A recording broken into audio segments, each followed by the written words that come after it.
Depuis la nuit des temps, de mystérieux objets sillonnent les cieux de la Terre. Le fait n'est pas contestable. Qu'on les appelle ovnis ou flying saucers, leurs origines, leur matière, voire leur consistance, sont à ce jour une énigme, mais aussi un formidable outil de réflexion, de rêverie et de recherche, faisant indéniablement progresser la pensée humaine, la littérature et la science. À travers cette quête aux confins du fantastique et du merveilleux, nous vous convions à un étrange voyage grâce à des personnalités souvent très différentes dans l'approche du phénomène. En voulant répondre aux questions posées par les ovnis, astrophysiciens, écrivains, ufologues et scientifiques soulèvent peu à peu le voile. On ne peut plus dire aujourd'hui que ce qui ne s'explique pas n'existe pas. Cette science inconnue n'est pas de la magie, c'est sans doute un pan entier de notre avenir. 24 juin 1947. Une date dans l'histoire des soucoupes volantes. Ce jour-là, Kenneth Arnold, PDG américain à Boise, Idaho, est aux commandes de son avion personnel.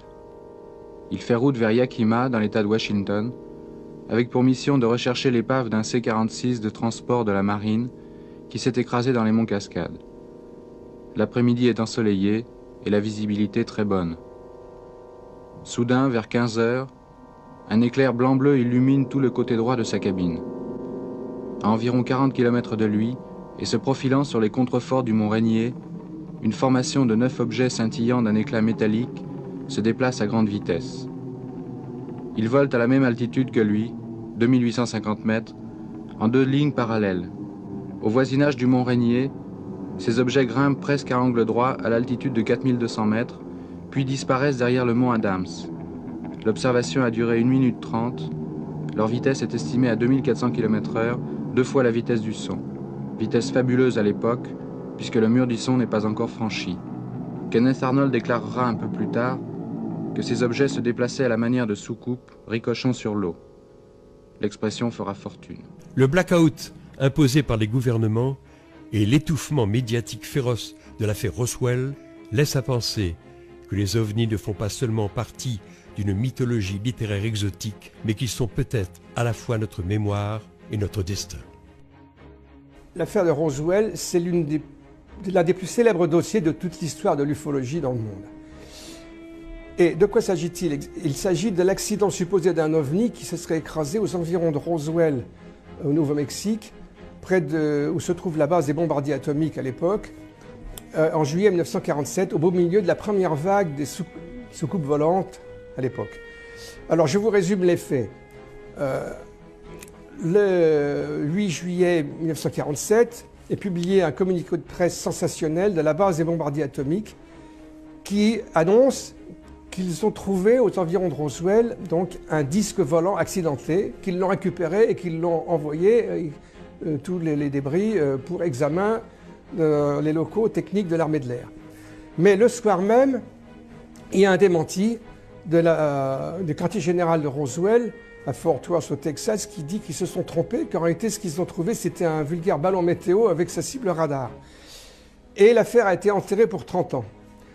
Mais en 1977, presque par hasard, un ufologue américain, Stanton Friedman, a rencontré l'un des protagonistes de cette histoire, qui était le major Jace Marcel, alors à la retraite en Louisiane, et cet homme lui a raconté une toute autre histoire. Il lui a dit que c'était pas vrai ce qu'on avait dit à l'époque, et qu'il avait passé la journée à récupérer des débris extrêmement étranges, qui ne ressemblaient à rien de connu. À partir de là, plusieurs équipes se sont mises au travail progressivement, et on a retrouvé plein de témoins, et l'affaire a pris une dimension considérable. En étant très restrictif, on peut dire qu'il y a eu au moins 87 témoins, dont 39 sur la récupération de débris étranges, 34 sur la récupération d'un appareil, sur un deuxième site d'ailleurs, en forme de soucoupe, et 31 témoins sur la récupération, la découverte de cadavres non humains. Donc ça fait beaucoup de monde, ça fait presque une centaine de témoins au total, enfin disons 87, et ça représente un dossier très solide en fait. Voilà ce qu'il faut dire. Et puis, il faut dire que pourquoi est-ce que c'est si important? C'est parce que si c'est vrai qu'on a trouvé un ovni, bon, il n'y a pas encore de preuves irréfutables, si vous voulez, hein, mais ça prend des dimensions, ça devient de plus en plus solide, et si on arrive à prouver cela de manière vraiment certaine, c'est une découverte capitale. C'est un tournant presque pour l'histoire de l'humanité, hein, la découverte d'un engin extraterrestre. Donc voilà pourquoi c'est une affaire si importante. J'ajoute juste un mot pour dire que pour beaucoup de gens, en France notamment, on croit que l'affaire de Roswell, c'est une histoire d'autopsie d'un bidon, d'un cadavre qu'on a montré en 1995. Juste un mot là-dessus pour dire que ce cadavre qu'on a montré, qui est très bizarre et suspect, avec son gros ventre et 6 doigts aux mains et aux pieds, il n'a rien à voir avec les descriptions des cadavres de Roswell. En effet, 8 jours après sa création en 1948, l'US Air Force prend en charge le dossier UFO. Plusieurs commissions d'enquête sont créées successivement, en particulier la commission Blue Book en 1952. Mais la CIA intervint pour imposer le blackout après les événements de Washington de 1952. Cette année-là, les 19 et 26 juillet, des échos d'objets inconnus et volement au-dessus de la ville furent captés par 3 radars. Plusieurs pilotes commerciaux les aperçurent et un pilote d'avion en réaction fut même envoyé vers l'une des cibles qui se déplaçait au-dessus du Capitole. Pendant quelques minutes, ce fut la panique à l'aéroport. Les services officiels conclurent à une anomalie de la propagation des signaux radars et à des phénomènes de réfraction du genre mirage. Cependant, avant sa mort mystérieuse, le docteur McDonald, doyen de physique à l'Université d'Arizona, souligna l'absurdité de l'explication officielle. Le sujet devint tabou. Mais sur les insistances du docteur McDonald et du docteur Allen Hynek, directeur du Centre de recherche atomique d'Evanston, l'Air Force décide de la création de la Super Commission Condon. Le rapport conclut à la non-existence du phénomène, mais reconnut pourtant son impuissance à expliquer 10% des cas analysés. En France, 2 incidents majeurs ont marqué la deuxième partie du XXe siècle. 2 affaires qui, en échappant à l'étroitesse de nos frontières, ont écrasé médiatiquement leurs témoins.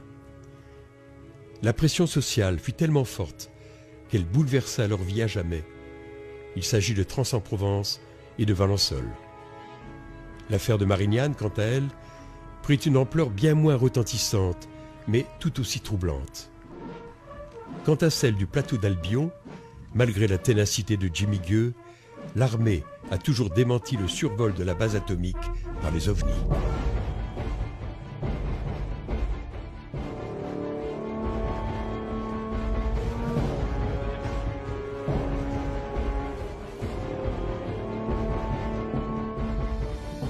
Voici ce qu'écrivait Jimmy Gueux à propos du plateau d'Albion en 1985. Les témoignages en notre possession se recoupent, et ceux qui émanent de sources militaires sont les plus détaillés.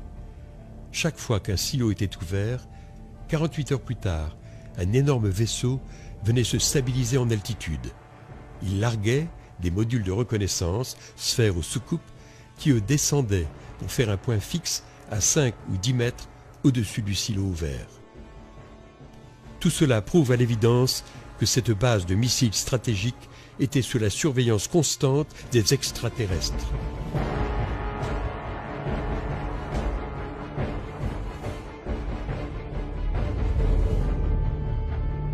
Affaire de Trans-en-Provence, 8 janvier 1981. Un ovni atterrit dans le jardin de Renato Nicolai. C'était un jeudi, là. Un jeudi, le mois de janvier, le 8, là, c'était là, vers 5 heures.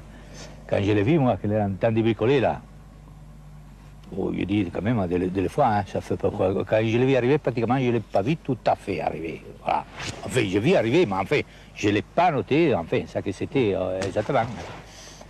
Alors, comment était cet engin? Ben, l'engin, c'était un engin, una forma... Come 2 assiette, c'est-à-dire... Comme une soucoupe.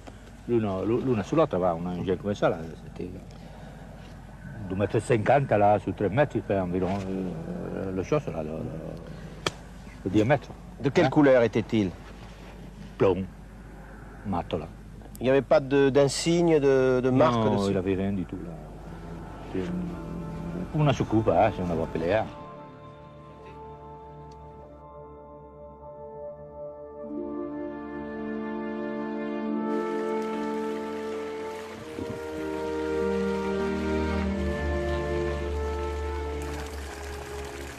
Le 1er juillet 1965 à l'aube, Maurice Mas est déjà à l'œuvre dans son champ de lavande.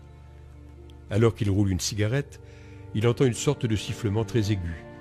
Face à lui, un engin en forme de ballon de rugby est posé sur un axe central enfoui dans le sol. Aujourd'hui, Maurice Mas n'est plus de ce monde. C'est son ami de toujours, Maurice Chassepoul, qui nous conte cet événement hallucinant. Et là, qu'est-ce qu'il voit? Il voit un genre comme une dauphine, là, une grande dauphine, une grande voiture, avec 3 pieds et un pied central. Un petit bonhomme qui était penché sur les lavandes, qui était en train de regarder, et un autre devant, qui était devant ce qu'on appellera une soucoupe volante. Il s'approche, et dès qu'il s'approche, bien sûr, celui qui était penché le voit, appelle son copain, et à ce moment-là, ils sortent de leur poche un genre de tuyau long comme ça, et il le braque sur Maurice. Et à ce moment-là, il est carrément pétrifié. Il est tétanisé, pétrifié, il ne peut plus bouger. Il voit tout, il entend tout. Voilà un peu comment ça s'est passé, comment l'histoire s'est passée. Bon, après, il dit que les bonshommes sont remontés dans genre comme un volet, ça se soulevait comme un volet. La soucoupe s'est soulevée environ d'1 mètre. Les réacteurs, enfin, dessous, ça a commencé à bouger, mais avec un bruit pas très fort. Et en l'espace de quelques secondes, ça est parti du côté de Manosque, et ça a disparu. Mais à une vitesse exceptionnelle. Et l'endroit où la soucoupe a passé, toutes les lavandes étaient brûlées. Alors effectivement, d'après vous, est-ce qu'il y a eu une soucoupe volante à Valençol? Moi je crois, parce que d'après les empreintes qui se sont produites sur le terrain de M. Mas, effectivement un engin s'est posé là-dessus. Les empreintes sont très visibles. Sont très visibles, oui. Et ce n'est pas quelque chose qui peut être fait par des amateurs? Non, par aucun appareil connu, je crois pas. Et est-ce que M. Mas est une personne qui s'amuse à faire des blagues de temps en temps? Non, moi, là j'ai eu l'impression que vraiment il a dit la vérité, parce que vraiment il était un peu émotionné de l'engin qu'il avait vu. Depuis la plus haute antiquité, d'Hérodote à Tite-Live, de Platon à Cicéron, depuis Fontenelle et le siècle des Lumières, les écrits ont laissé les traces de l'ampleur du phénomène. Il en est de même pour les textes sacrés. Eh bien, on pourrait commencer par la Bible, ça paraît en quelque sorte normal.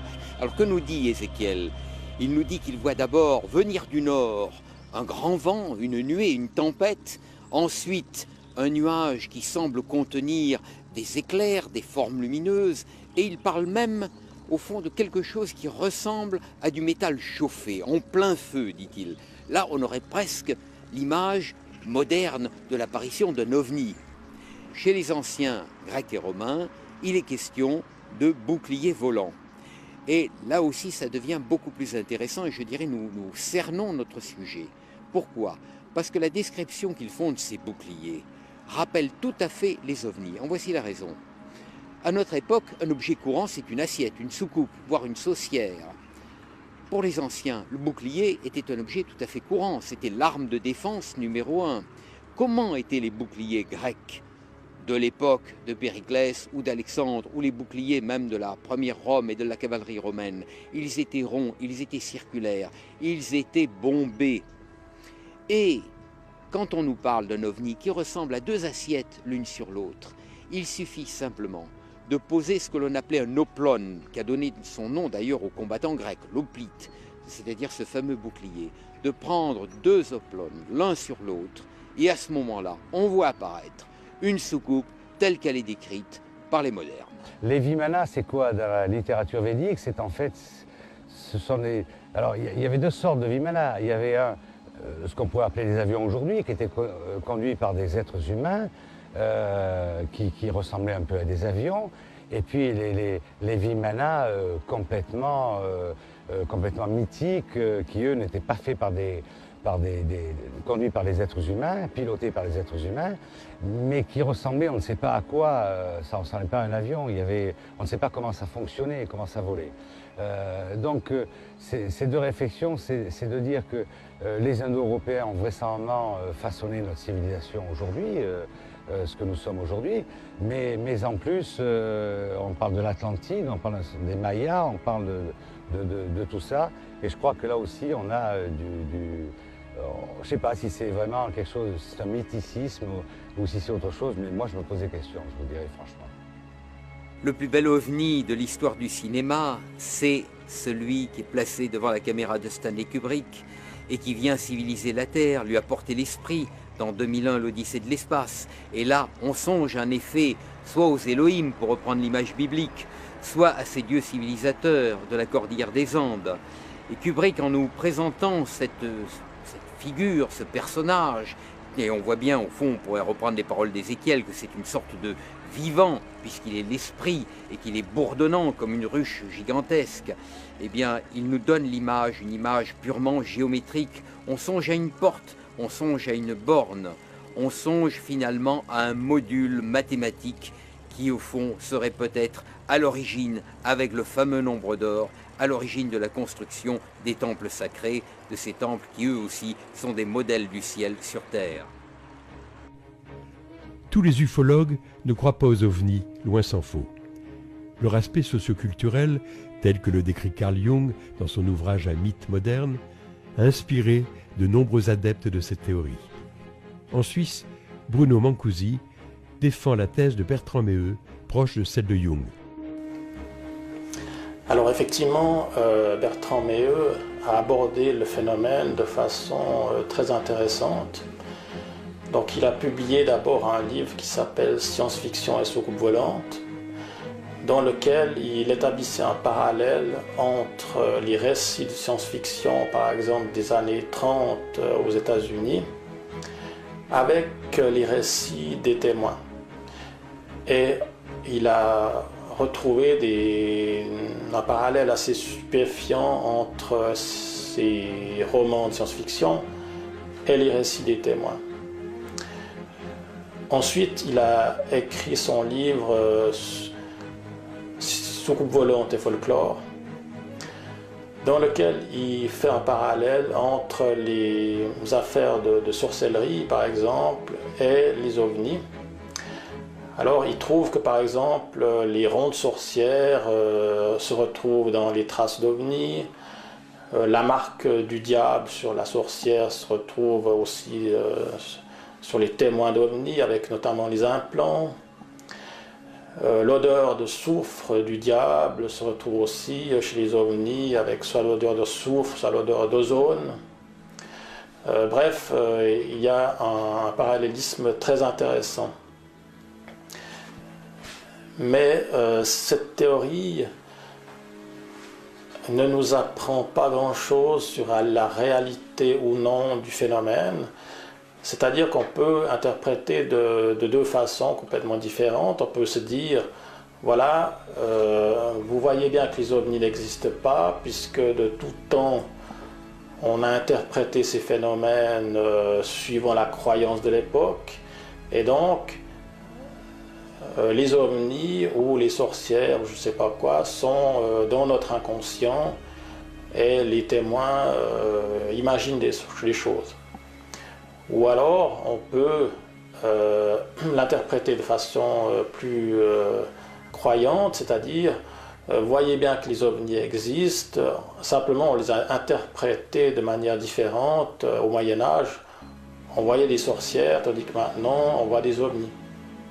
Alors, ce rapport Cometa, effectivement, a fait beaucoup de bruit, mais il a fait du bruit parce que, à cause de la personnalité des auteurs. Par contre, le contenu était assez,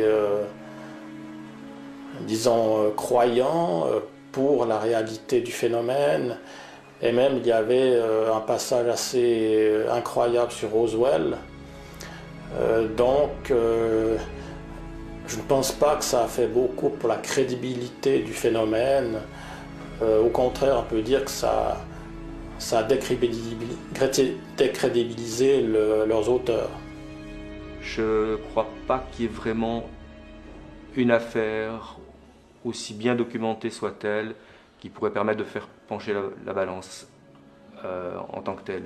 Je pense c'est plutôt un ensemble de cas sélectionnés qui, ensemble, pourraient permettre de penser qu'il y a une réalité peut-être différente, qu'il y a une réalité physique peut-être différente, On n'en a pas pour l'instant la preuve, on a dans le meilleur des cas des présomptions de peut-être l'existence de quelque chose de... Par exemple, des phénomènes tels que la foudre en boule pourraient très bien être considérés comme des ovnis, des phénomènes rares atmosphériques, des choses comme ça pourraient très bien être pris pour des ovnis à juste titre par des témoins et par des enquêteurs, et pourraient très bien également éclairer la science sur un domaine peu connu. C'est une possibilité, il y en a d'autres. Aimé Michel était avant tout, pour comprendre son parcours, c'était avant tout un penseur, un philosophe, et je crois il est devenu, on pourrait dire, un petit peu par accident ufologue, et on le considère comme étant un des pionniers de l'ufologie, mais c'est un petit peu un accident de parcours. En fait, au début des années 50, donc, il est intéressé par de multiples sujets, dont les soucoupes volantes, qui est un nouveau thème. Il publie un ouvrage qui s'appelle Lueurs sur les soucoupes volantes en 1954. On est en France en pleine vague de soucoupes volantes, c'est la plus grande vague qu'ait connue la France à cette période. On publie jusqu'à 60 notifications, observations par jour, il y a des affaires d'atterrissage, des humanoïdes qui sont observés, etc. Donc il publie ce livre qui est un des deux premiers ouvrages publiés par des auteurs français. Et donc à ce titre, effectivement, on l'a considéré, à son corps défendre un petit peu, comme étant l'un des pionniers d'ufologie en France. Mais en fait, il situait les soucoupes volantes dans un cadre beaucoup plus large. Pour lui, c'était une façon de questionner le réel. Voici 3 témoignages sincères. Les témoins ne sont pas des affabulateurs en mal de sensationnel. Ils relatent simplement les faits qui les ont bouleversés. Si parfois on peut penser que des phénomènes naturels hors du commun sont à l'origine d'une observation, que dire lorsqu'il reste des traces physiques sur les personnes? C'est le cas de Philippe Michon, de Sylvia Gros-Desormeaux et de Jean-Charles Hilde. J'avais à peine pris mon virage, j'étais à une vitesse de 45 km/h, que j'ai vu arriver par l'autre route une sphère de lumière rouge venir à grande vitesse. Et tout d'un coup, j'ai senti mon corps monter en température. Et croyant une combustion spontanée, donc j'ai regardé mes bras, et de là, j'ai vu que j'étais éclairée du haut, du ciel. J'ai vu quelque chose, j'étais au milieu de la cour et j'allais pour sortir, donc je me dirigeais vers le portail et rejoindre mes petits collègues pour aller jouer. Et puis j'ai vu quelque chose venir, je sais pas, j'ai vu avec le temps, c'est assez vague, mais un losange. Et dans ce losange, il y avait un autre losange, jusqu'à ce qu'il, en venant vers moi, donc il devienne de plus en plus grand. La campagne, tout s'est illuminé dans une couleur rouge-orangé. Et là, j'ai eu une impression de chaleur qui se faisait derrière moi. Je me suis retourné. Et là, cette sphère de lumière était sur la banquette arrière du véhicule, comme si elle sautillait. Comme si on me prenait la tête, ça m'a remis la tête face à la route que je prenais. Et à un moment donné, j'ai senti mon véhicule se soulever. Par rapport au piquet que vous avez là, c'était environ une hauteur d'1 mètre. Et d'un coup, cette étoile, que je croyais être une étoile, s'est déplacée d'abord vers la droite, et après elle a eu un mouvement vers la gauche, et d'un seul coup, elle est partie à une vitesse fulgurante vers le firmament, quoi. Tout était au ralenti, mes mouvements, ma bouche, bon. Et en me retournant, j'ai fait le phénomène en question. C'était plus un losange, c'était carrément, ça avait pris la forme d'un cigare. Et pareil, ça se, comment je pourrais dire, un cigare mais en position verticale. Et il s'éloignait par paliers, donc il devenait de plus en plus petit. Mais comment je pourrais dire ça, il se dédoublait, oui, il se dédoublait, mais en s'éloignant de plus en plus. Je lui ai dit, mais écoute, je suis fatigué, je vais aller me coucher, je suis pas bien. Oui, mais non, mais qu'est-ce que tu as sur ton cou? Et là, elle me dit, bah, arrête de te regarder dans un miroir.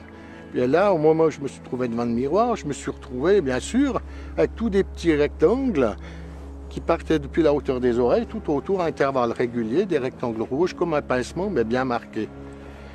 Et voilà, puis bon, moi, après, je me suis dit, bon, il faut que j'aille m'allonger, je suis pas bien. Puis le lendemain matin, bien sûr, tout avait disparu. Et moi-même, j'ai pas eu idée de faire une photo ce soir-là. Aimé Michel est le fondateur de l'ufologie française. Mystérieux objets célestes, publié en 1958, sert toujours de référence. Mais c'est à Jimmy Gueux que l'on doit, dès 1954, le premier livre ufologique avec les soucoupes volantes viennent d'un autre monde, publié au Fleuve Noir, et dont les illustrations de Brantôme restent inégalées. Je me souviens, en 67, il m'avait amené à Cergy-Pontoise, est-ce que je me trompe? C'était Cergy-Pontoise, où il s'était passé quelque chose d'extraordinaire. Mais Jimmy, il n'était pas là quand ça s'est passé, mais il le racontait comme s'il était là. Il avait vu, il avait entendu, il avait senti ces personnes qui venaient d'ailleurs, hein, et il avait toutes les explications nécessaires. Écoutez, il affirmait tout cela avec une telle assurance que ça ne pouvait être que vrai. Et d'ailleurs, ça ne peut être que vrai, hein, puisque moi j'ai une confiance totale en Jimmy. Jimmy, c'était pas un rigolo. Loin s'en faut. C'était quelqu'un qui... C'était ni un rigolo ni un scientifique. Hein. Mais c'était quelqu'un de réfléchi, de posé, de méticuleux, de minutieux, qui menait des enquêtes, et les enquêtes aboutissaient toujours vers un résultat. On allait avec lui au bout du monde, au-delà du monde, mais on revenait toujours à la maison. Hein, Quand j'écoutais Jimmy avancer ses arguments, j'étais obligé de dire « oui, je crois », parce que ses arguments étaient irréfutables. Ce que je ne comprends pas, c'est pourquoi toutes les informations qui sont recueillies de ci, de là, par des gens sérieux, des pilotes d'avion, des gens sérieux, hein, pas des farfelus, pourquoi toutes ces informations qui sont traitées, le savons-nous, ne sont pas communiquées au grand public? C'est ce qui m'interpelle, c'est ce qui me ferait croire qu'il faudrait y croire. Parce que si on le cache et si on ne dit rien, c'est qu'il doit y avoir quelque chose.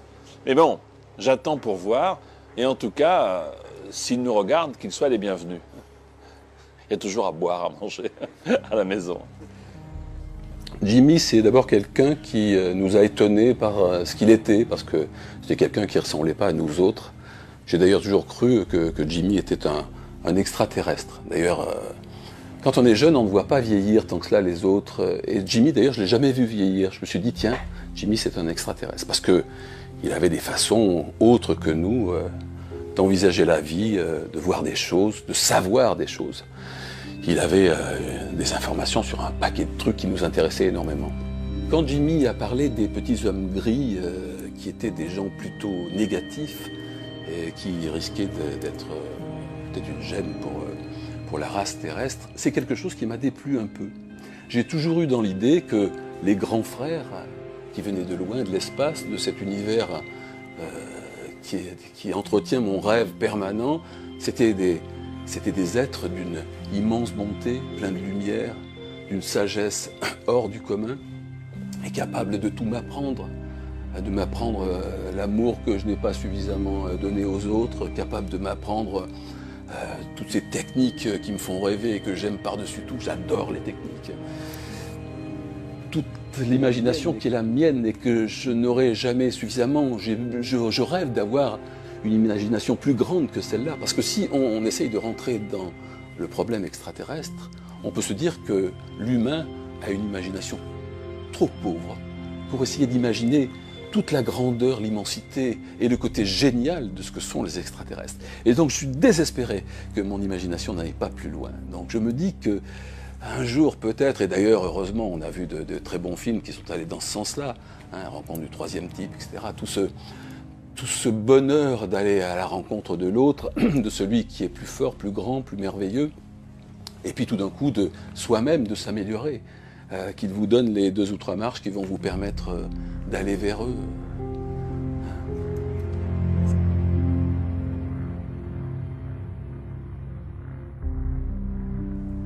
En France, l'étude du phénomène OVNI fut par le passé l'œuvre d'Aimé Michel, de Jimmy Gueux, de Jacques Vallée et de Jacques Bergier.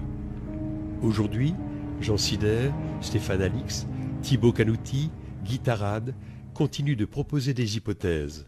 Ah, cette affaire de Marignane, vous savez, elle a fait couler beaucoup d'encre. C'est un atterrissage qui a eu lieu sur la piste du premier aéroport, pas celui que nous connaissons aujourd'hui.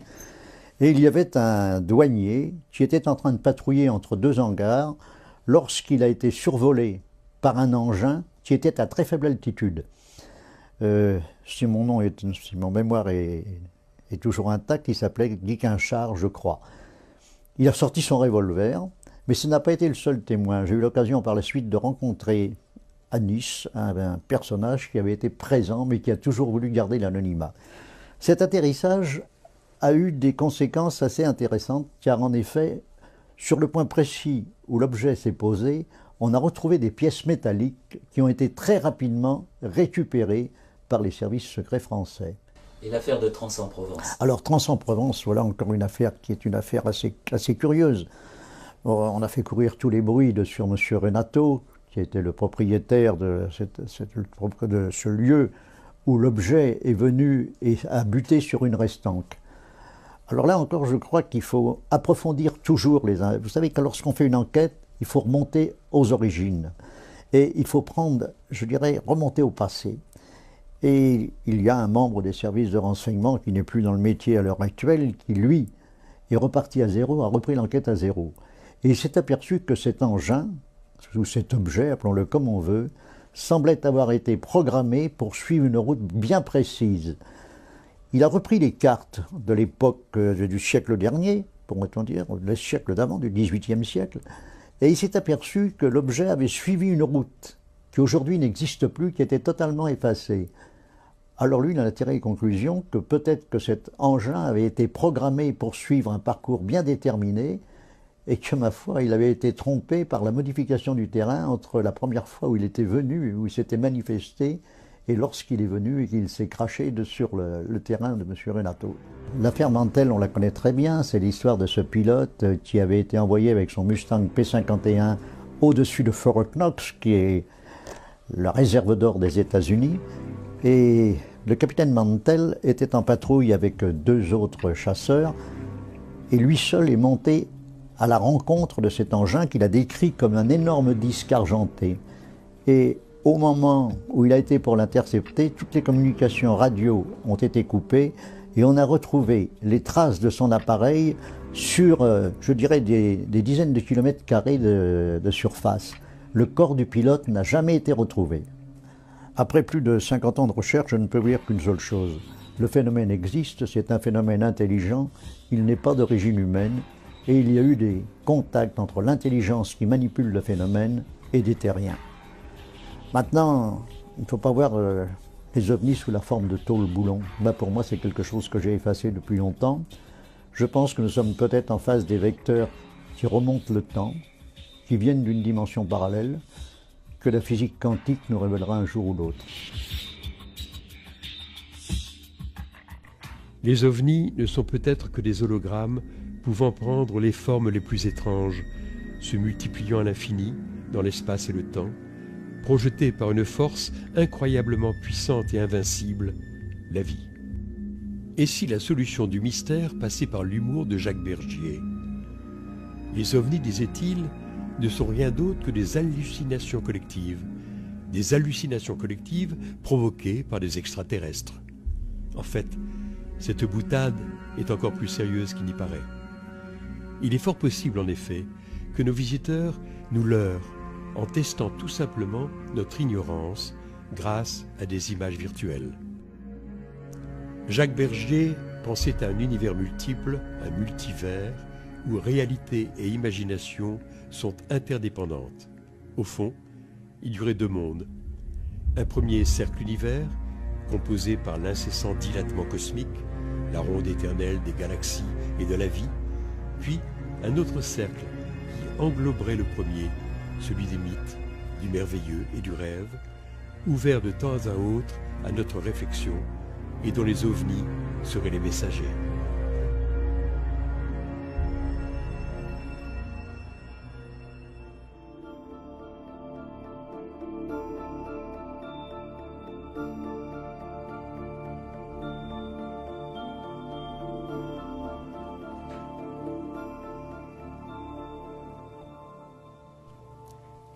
La littérature et notamment le mouvement surréaliste intégrèrent les ovnis à leur imaginaire.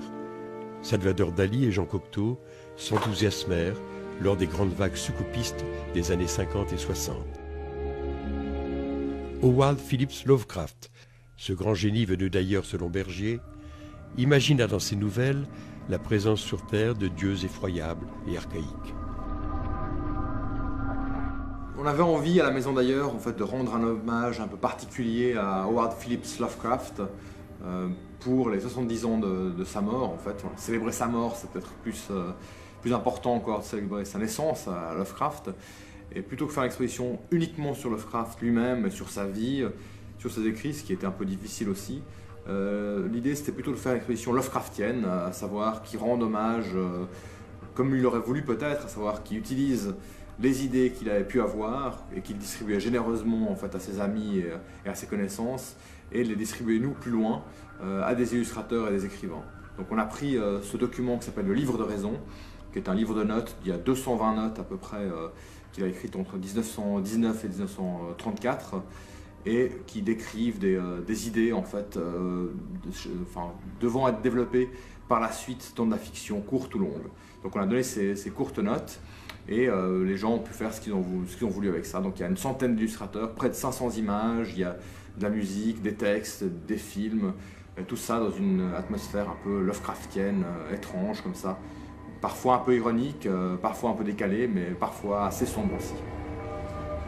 Alors le mythe, la cosmogonie, on va dire, Lovecraftienne est très importante évidemment pour la Maison d'Ailleurs, puisque contrairement à ce qu'on imagine parfois, Lovecraft c'est pas un écrivain de fantastique véritablement, c'est vraiment un écrivain de science-fiction qui est passionné par les théories de l'évolution, par la théorie de la relativité d'Einstein, qui est un fan d'astronomie, c'est un astronome amateur, si on veut, qui a passé des longues heures à observer le ciel, et qui imagine que le monde autour de nous n'est pas du tout connu, c'est un monde très étrange, et quand on va commencer à le connaître, eh bien on va être horrifié.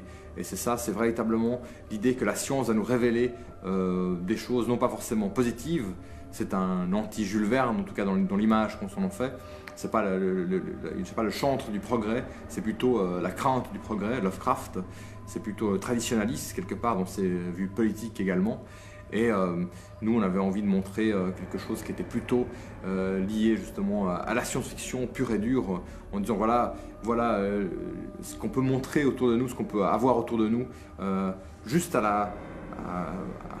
au coin de l'œil sans qu'on puisse vraiment s'en apercevoir. C'est ça l'esprit Lovecraftien, c'est-à-dire qu'il y a des dimensions juste hors de notre portée, mais si on connaissait en fait les moyens d'y accéder, eh bien, on verrait des choses tout à fait affreuses, qui sont plutôt de l'ordre de l'extraterrestre ou de la créature d'autres dimensions que de dieux anciens. À la Maison d'Ailleurs, évidemment, un rayon ufologique, on est lié un peu par la bande à l'ufologie d'une façon ou d'une autre. Mais c'est vrai que moi, je vois la science-fiction comme un outil d'exploration du réel, c'est un genre rationnel, hein, et que dans l'ufologie, on est plutôt dans on va dire dans l'irrationnel, mais dans la croyance, hein, que ce soit sans aspect péjoratif du tout. On peut dans cette situation où soit on y croit, soit on n'y croit pas. Et ben moi j'y crois dans les livres. Je pense que les soucoupes volantes existent dans les films et dans les livres. Et c'est là où moi elles m'intéressent. Pourquoi est-ce qu'elles apparaissent dans les films ou dans la documentation que nous on peut avoir, quoi. Maintenant, est-ce qu'elles apparaissent ou non dans la réalité, c'est peut-être un autre domaine qui nous concerne moins, mais qui nous intéresse aussi, puisqu'évidemment il y a des connexions tout à fait fréquentes entre ces deux éléments.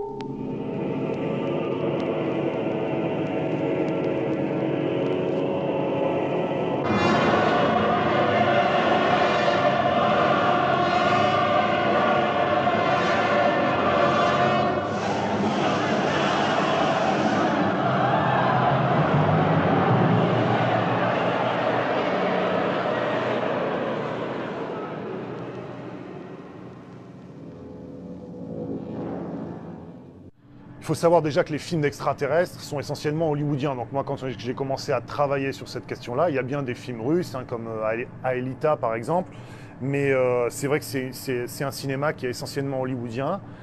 Et ce qu'on s'aperçoit, alors c'est aussi la thèse d'un monsieur qui s'appelle Jean-Michel Valentin, qui a travaillé sur Hollywood, le pouvoir et le Pentagone, hein, et qui montre bien que en fait, ces films-là sont instrumentalisés.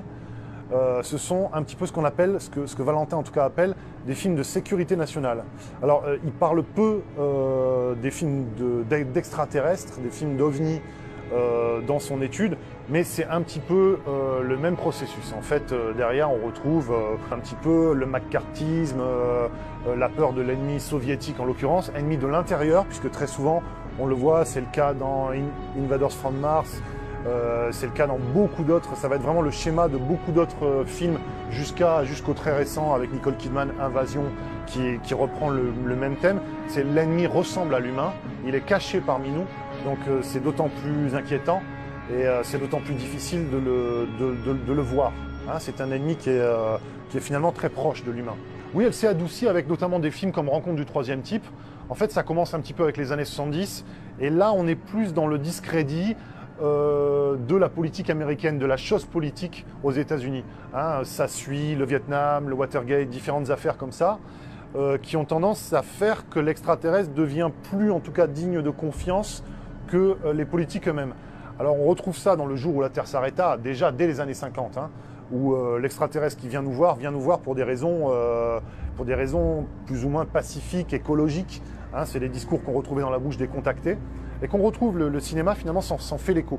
Avec les années 70, effectivement, même si on retrouvera dans les années 80-90 des grosses artilleries hollywoodiennes avec le thème de l'invasion, mais en tout cas, on a pour la première fois ce renversement de tendance où les extraterrestres sont soit à l'égal de Dieu, comme dans 2001 ou peut-être même dans Solaris par exemple, des sauveurs, des frères cosmiques dotés d'une grande sagesse, ou en tout cas des gens qui vont nous aider, ou qui nous ont peut-être déjà aidés au fil de notre évolution. C'est autant de thématiques qu'on retrouve dans beaucoup de films. Ce qui ressort en tout cas du phénomène OVNI, ça je pense que la plupart des gens qui ont étudié cette question-là sont à peu près d'accord aujourd'hui pour en arriver à cette conclusion.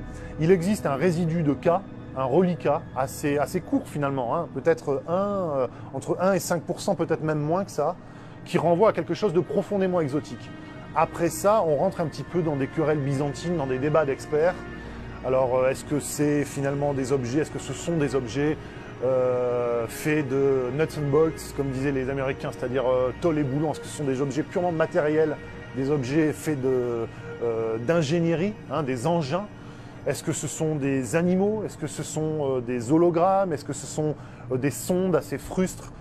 Est-ce que ce sont des corps éthérés, comme certains le disent? Là, honnêtement, on n'a pas vraiment de réponse.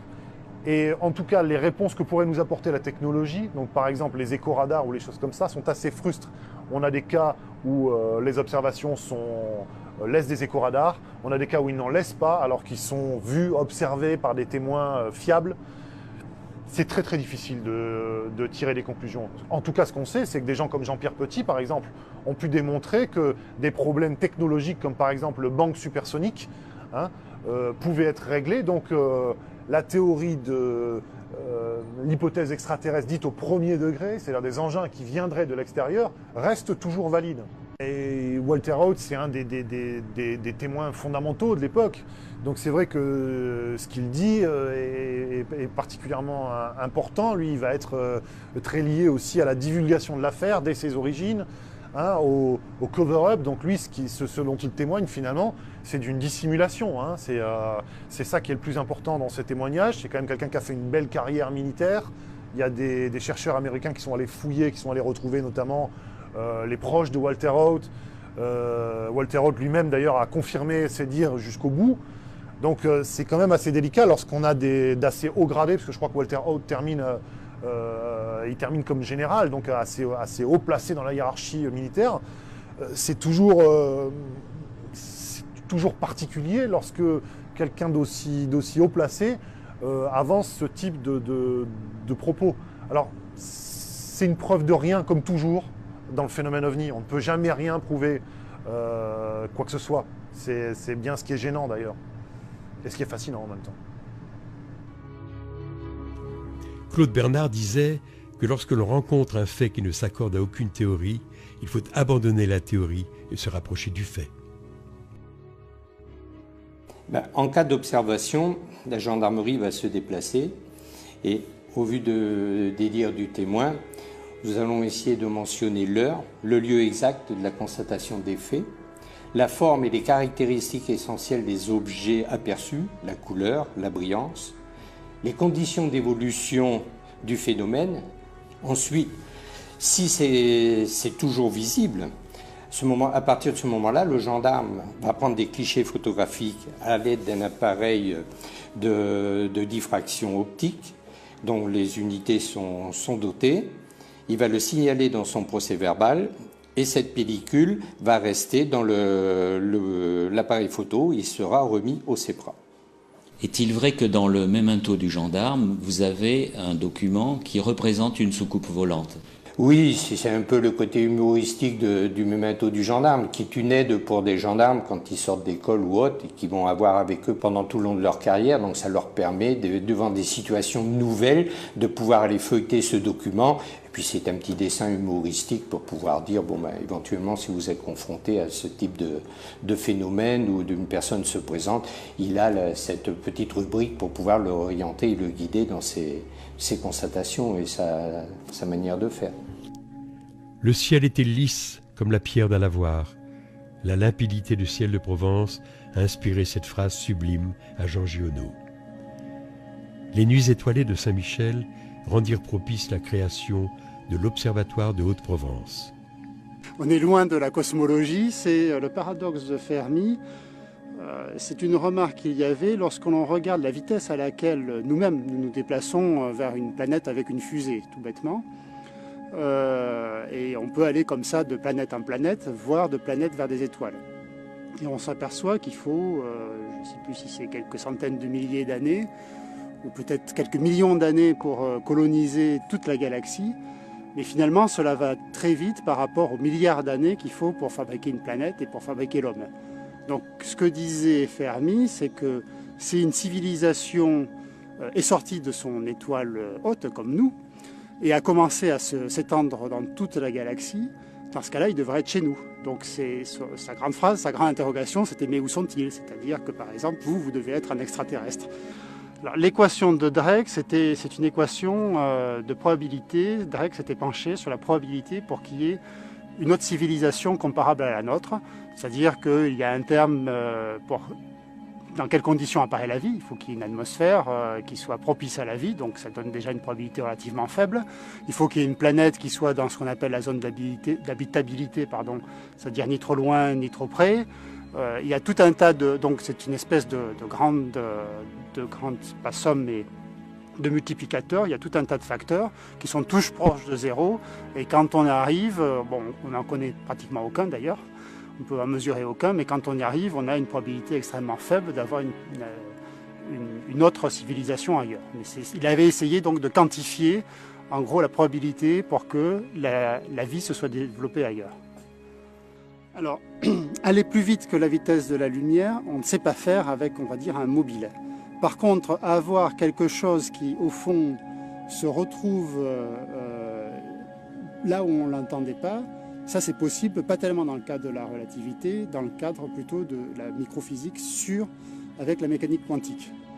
De là à déplacer tout un mobile, pour l'instant, on sait éventuellement déplacer un électron, ou le retrouver où on ne l'attendait pas, de manière probabiliste, mais on ne sait pas encore déplacer tout un véhicule spatial à des années-lumière d'ici.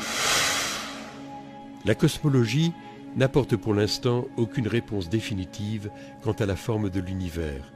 Cependant, les récentes découvertes d'exoplanètes laissent à penser que vraisemblablement la vie existe ailleurs. L'idée, c'est que si une planète tourne autour d'une autre étoile que le Soleil, eh bien, par chance, il peut arriver que cette planète passe devant l'étoile. Et à ce moment-là, en passant devant l'étoile, elle va cacher une partie de la lumière de l'étoile et depuis la Terre, on va voir l'éclat de l'étoile qui va diminuer un petit peu pendant quelques heures, le temps que la planète passe devant l'étoile. Et en l'an 2000, donc il y a 7 ans maintenant, on a découvert comme ça la première planète extrasolaire par la technique des transits. C'était autour de l'étoile HD 209 458. Et c'est la première fois qu'on détectait par cette technique une planète autour d'une autre étoile.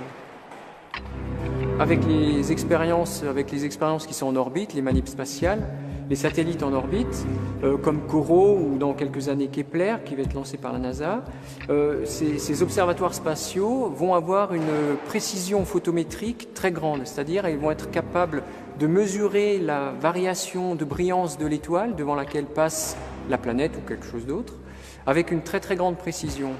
Et on peut montrer par le calcul, par des simulations numériques, on peut montrer que si l'objet n'est pas une planète, c'est-à-dire n'est pas un objet sphérique, mais par exemple une forme triangulaire ou rectangulaire qui tourne sur elle-même ou quelque chose comme ça, eh bien la courbe de transit, la diminution d'intensité lumineuse de l'étoile est différente de celle d'un astre sphérique. Ça m'a donné l'idée justement de dire que s'il existe autour d'autres étoiles, sur des planètes, des civilisations technologiquement avancées, plus avancées que nous en l'occurrence, qui seraient capables de construire dans l'espace des structures de la taille d'une planète, hein, comme l'étoile de la mort dans Star Wars, eh bien on pourrait depuis la Terre, enfin disons avec les observatoires spatiaux qui sont en orbite actuellement ou qui vont être en orbite d'ici 2 ou 3 ans, on devrait être capable de les détecter. Donc on a des outils actuellement en orbite qui vont nous permettre de dire si oui ou non ces civilisations extraterrestres intelligentes, technologiquement très avancées, existent ou sont très courantes dans la galaxie ou pas.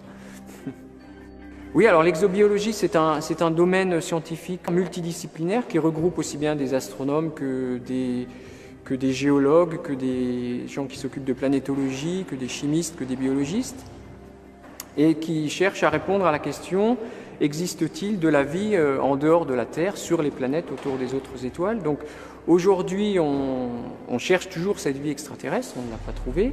On la cherche dans le système solaire, depuis des années on la cherche sur Mars en particulier. Et un des volets du travail qu'on fait ici à l'Observatoire de Haute-Provence, c'est d'étudier la Terre comme un modèle de planète extrasolaire de type terrestre, justement. Et on sait aujourd'hui que la végétation terrestre laisse dans la signature spectrale de la Terre une signature bien caractéristique de la végétation. On a suggéré avec des collègues parisiens que si un jour sur une exoplanète on voyait cette signature spectrale dans le spectre d'une exotère, eh bien on pourrait suggérer, ou disons mettre sur la place publique, ouvrir le débat de est-ce que cette signature spectrale est la signature d'une végétation extraterrestre qui serait semblable à la nôtre.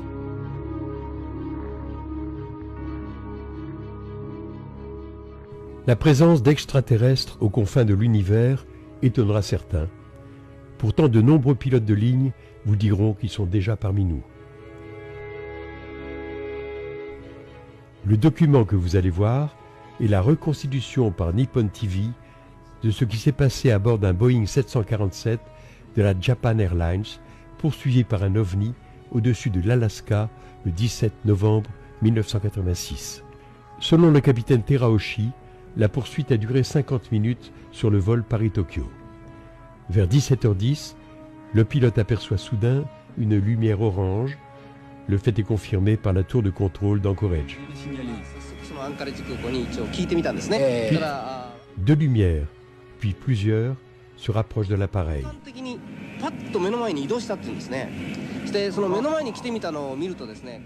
À l'intérieur, les 3 hommes d'équipage ressentent une forte chaleur.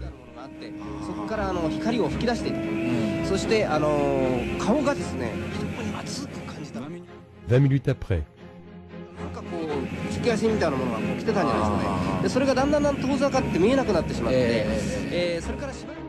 deux lumières blanches apparaissent, tandis que le radar de bord indique la proximité d'un énorme objet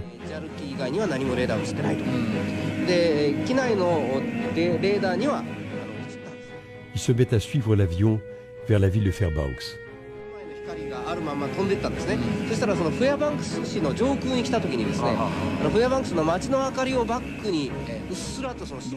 Grâce aux lumières de la ville, l'équipage médusé voit apparaître un engin 30 à 40 fois plus gros que le 747.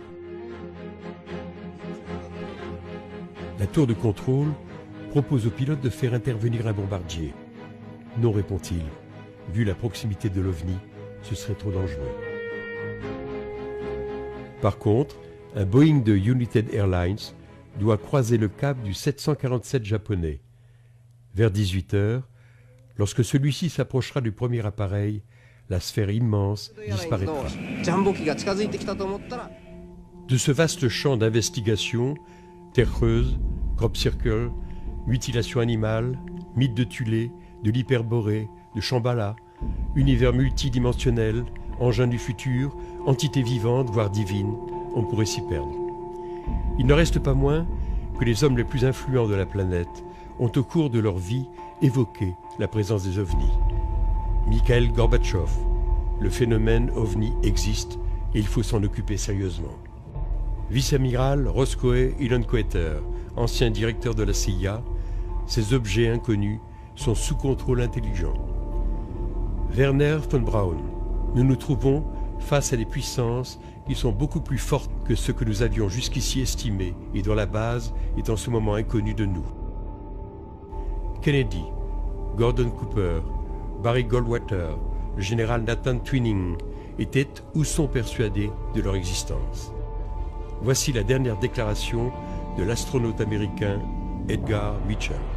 Le Pentagone a toujours caché la vérité sur les ovnis, et en particulier sur la découverte à Roswell d'un vaisseau et de ses occupants d'origine extraterrestre. Selon Sheldrake, derrière la structure de l'univers et la configuration des formes se cacherait un modèle dynamique plutôt que statique. Le monde serait une entité continue, ce qui en affecte une partie en affecterait une autre. L'univers serait en fait confronté à une interdépendance permanente de ces innombrables dimensions. Le phénomène ovni en serait peut-être la synthèse et le lien. L'ovni de demain aura sans doute un autre visage que celui qu'il nous présente aujourd'hui. Du monolithe initiatique de 2001 à la merveilleuse soucoupe d'Adamski, on aspire toujours à la même transcendance.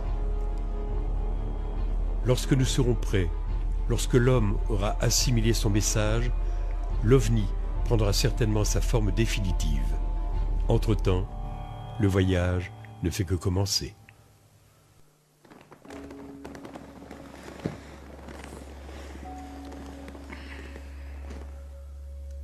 Ah oui, la surprise.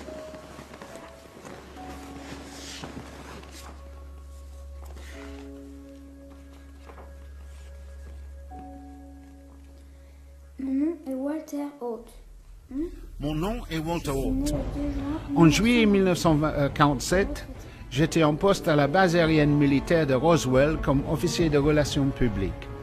Je venais de passer le week-end du 4 juillet à ma résidence privée à environ 10 miles au nord de la base située au sud de la ville. J'ai appris au milieu de la matinée de mon retour au service le lundi 7 juillet que quelqu'un avait fait état de restes d'un engin qui s'était écrasé. J'ai été informé que le major Jesse Marcel, chef du renseignement, avait été envoyé par le commandant de la base, le colonel William Blanchard, pour enquêter. Avant de quitter la base, le colonel Blanchard m'a emmené personnellement au bâtiment 84, connu sous le nom du hangar P3. En approchant du bâtiment, j'ai observé qu'il était étroitement gardé, aussi bien au dehors qu'à l'intérieur. Une fois à l'intérieur, j'ai été autorisé à observer pour la première fois les objets récupérés juste au nord de la ville. Cela faisait environ 12 à 15 pieds de longueur et environ 6 pieds de haut, et l'ensemble faisait penser à un œuf. L'éclairage était faible, mais sa surface m'a semblé métallique. J'ai pu voir 2 corps sous une bâche en toile. Seules les têtes dépassaient de la bâche et je ne pouvais rien voir du reste des corps. Les têtes m'ont semblé plus grandes que la normale et la disposition de la bâche suggérait qu'ils avaient la taille d'un enfant de 10 ans. Je suis convaincu que ce que j'ai observé était une sorte de vaisseau avec son équipage venu de l'espace. Je n'ai pas été payé ni reçu quoi que ce soit de valeur pour faire cette déclaration, et c'est la vérité selon mes souvenirs.